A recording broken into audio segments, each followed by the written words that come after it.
appearance is that those cars were made from components that had to be modeled individually. Every piece of chrome had to be modeled in clay, maybe a hardwood prototype model made for it. Dies were made, and the car was assembled by all these different parts. Now cars are designed as a three-dimensional envelope that encloses the package, which is the underneath part, the impact system, and the air conditioning and the internal parts of the car, and the envelope that describes the passenger compartment. But this envelope is a tessellated mesh of computer-generated points. And then you map the stuff onto that. You map door cuts, you map exterior light packages, and other details. So you can have the gas doors made in somewhere halfway around the world. They all arrive and they fit perfectly because they're all matched to this ISO International Digital Standard. And it's totally different in appearance from if you assembled it with an individual part matched to sheet metal. And some of the cars, I think, my joke is they look like badly drawn manga drawings. They're strange. They're little angry little bugs staring at you, and they're about the size of a carnival ride, to me, some of them. But they're in response to the price of gasoline, which is artificial in the first place. In Europe in particular, it costs no more to have gas in Europe than it does here. So here we think $4 a gallon is expensive. It's not as expensive per gallon as bottled water, first of all. It should be $4 a gallon in Europe, but it's $10 a gallon in Europe, and it's all tax. It has nothing to do with the cost of the product. Gas is a commodity. It's shipped worldwide, and there's no difference in retail price as a starting point anywhere in the world.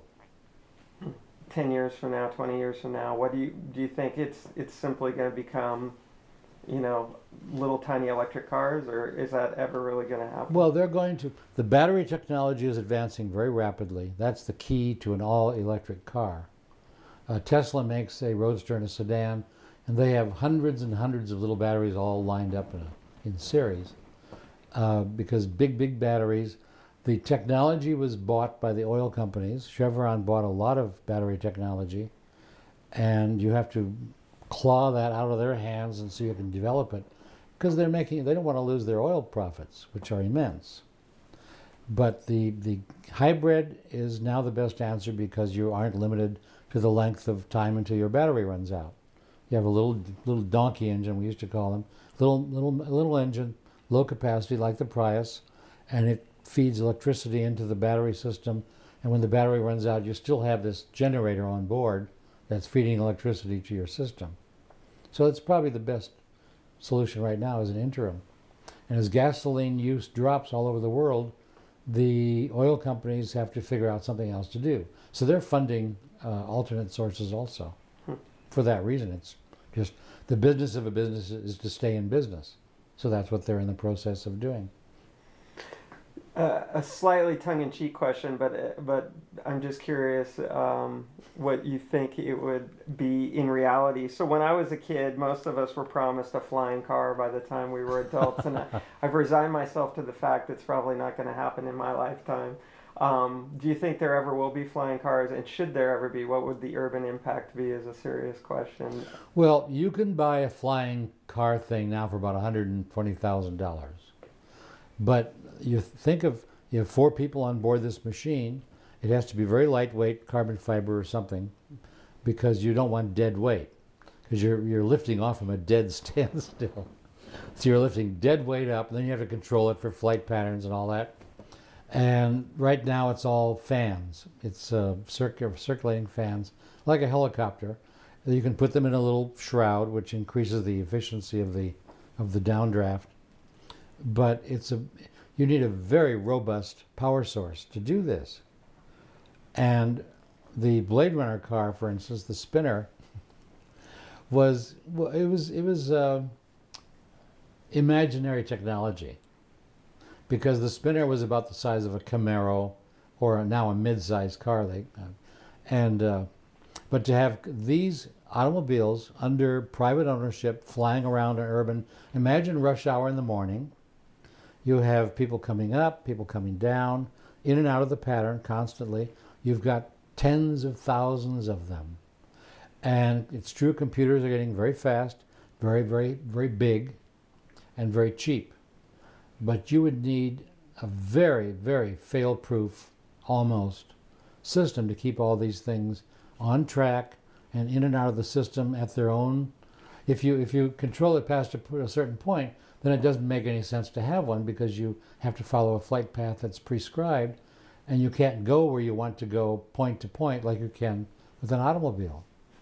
The genius of the automobile in urban traffic setups, even though you have these horrible traffic jams, is that you can climb into your car and go wherever you want at the time you want and not have to wait for a schedule.